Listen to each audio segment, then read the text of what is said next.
Olá, vamos para mais um vídeo sobre finanças, sobre educação financeira, e nesse vídeo eu quero falar sobre uma questão que pode ser um problema para muita gente, principalmente numa época que nós vivemos de facilidade de compras pela internet, pelas ofertas facilitadas de várias formas, de vários caminhos, enfim, que é como eliminar, como evitar a compulsão por compras, tá?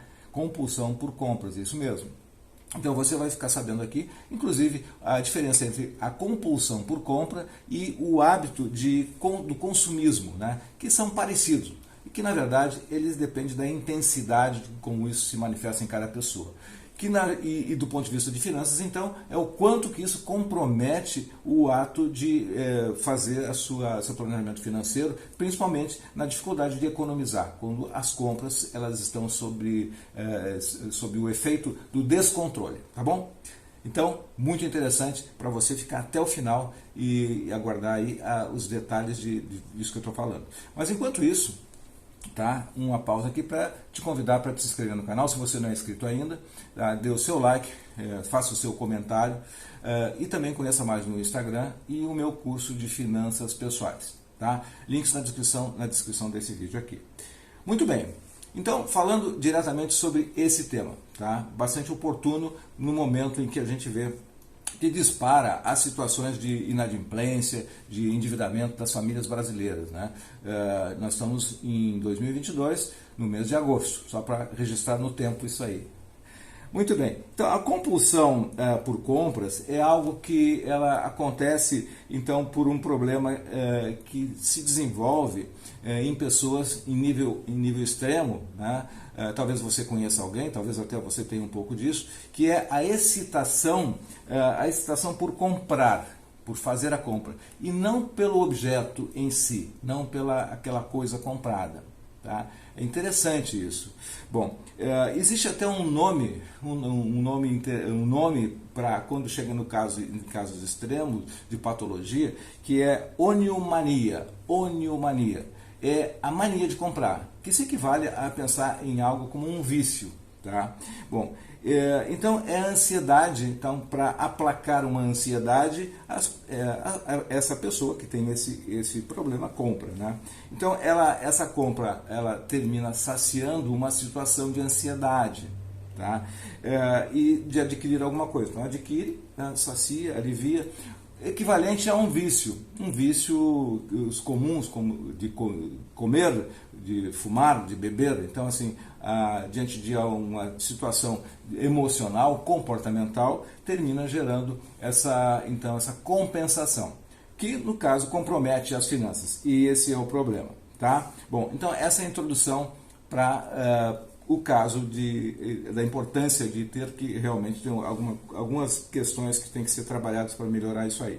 Bom, aqui vai então 4 dicas, tá? A última é mais comportamental. As 3 primeiras são práticas, que envolvem você fazer em termos assim de atitudes no seu dia a dia. A primeira delas é avaliar, diante de uma compra, avaliar a necessidade. Como é que avalia a necessidade? É se perguntando para você mesmo, eu preciso mesmo disso? Então você se pergunta quando vier aquela vontade. E você em seguida vai dar uma nota para isso, de 1 a 10, o quanto que essa necessidade é importante para mim nesse momento, tá? Quanto que é importante? Se você tem uma necessidade de 1, não precisa nem, podemos pular para o próximo item, né? Mas se é uma necessidade 8, 9, 10, tá? É uma necessidade intensa naquele momento. Aí vem um segundo ponto, tá? Que dentro dessa primeira questão de avaliação é de você exercer o poder de adiar. É 7, é 8, é 9, é 10? Então eu vou adiar. Aí você adia a compra por 24 horas. Então você não compra. Então você está fazendo uma resistência àquilo que é um hábito, né? Que você quer combater. Então você resiste 24 horas. E de novo você faz essa busca, você volta depois para fazer essa compra. Se você perceber com você mesmo que essa vontade diminuiu, tá? Não é tão forte quanto na primeira vez, é um excelente sinal. Então você vai esperar mais 24 horas. E assim você vai e descobrir que realmente aquilo era uma coisa de momento. Você começa a se doutrinar, começa a criar um novo hábito. Bom, esse é um primeiro ponto. O segundo ponto, então, é uma pergunta também. Então, a segunda dica. Pergunte-se, eu posso pagar? Tá? Bom, e aí o sentido é o seguinte, eu posso me pagar sem comprometer as minhas finanças, sem comprometer o meu orçamento, o meu planejamento. Então, é nesse sentido. Então, essa é a pergunta.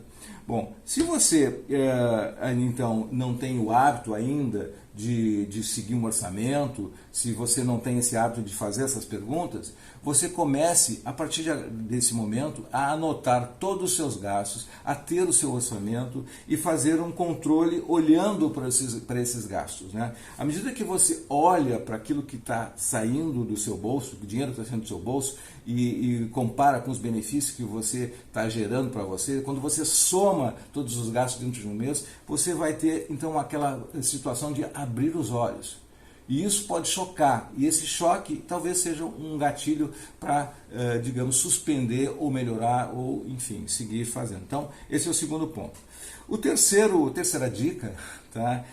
Vamos chamar assim, é duas coisas. Pesquisar os preços. Você precisa ter uma noção de quanto custa as coisas antes de comprar. Porque com isso, tá, você pode ser chato, mas isso vai dar a vantagem de economizar.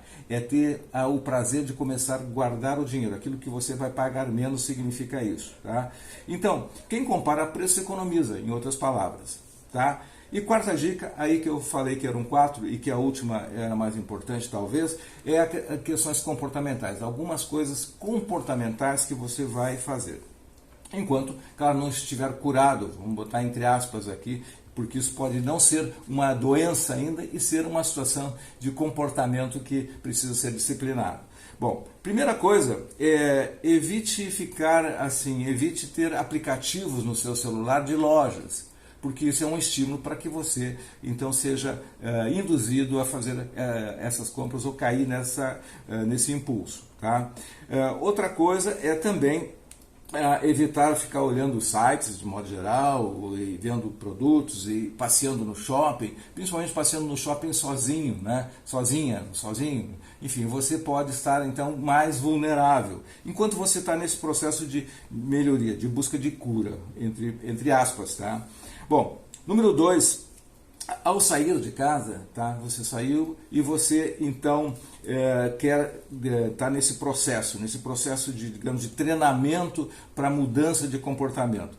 Você vai antes de sair fazer as contas de quanto que você precisa nessa sua saída. E nessas contas, se preciso, então, se possível, você leve em dinheiro para pagar. Se não levar em dinheiro, você leve na sua mente o quanto que você pode gastar no cartão. E esse valor você fixa ele como o seu limite. Então, se dê limite. Número 3, tá, importante, é evitar os parcelamentos. Quando se faz parcelamento, se perde a noção do valor da conta que se está fazendo. Se olha a parcela e não se percebe o total do gasto, que pode estar extrapolando no somatório aquilo que você possa ser quanto pode pagar. Tá? Bom, então esses são os 4 pontos, de uma forma bem sucinta e rápida, para ajudar para então não perder, tá? Para perder o hábito ou a compulsão de compras, como eu falei no título do início desse vídeo. Bom, e conclusão então, nós vimos que para perder, bem rápido e bem simples, como resumo, para perder a compulsão de compras, tá? 2 coisas.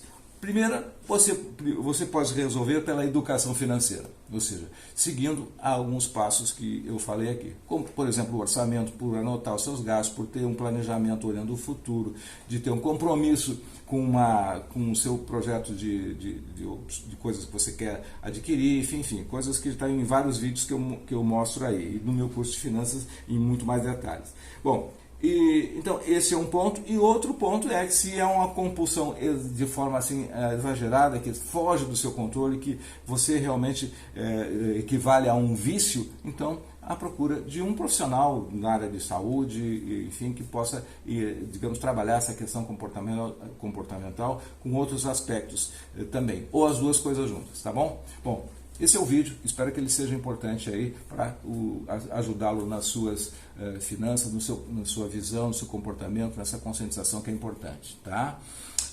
No fim, lembro aí para você fazer os seus comentários. E um detalhe, quando você comenta, tá? Não para mim exatamente, claro que é super importante, eu adoro ver os comentários, mas quando você comenta, você escreve, você está dando uma mensagem para você, tá? Reforçando aquilo que é importante para você e não está sendo só uma informação que vai passando. O seu cérebro fixa essa informação. Então, se isso é importante para você, se tiver alguma coisa importante para você nesse vídeo, você escreva no comentário, qualquer coisa. Sim, foi importante. Sim, por isso, por aquilo. Sim, já vi situações assim. Eu faço do jeito certo. Então, faça isso e você vai ampliar a sua conscientização financeira, tá bom?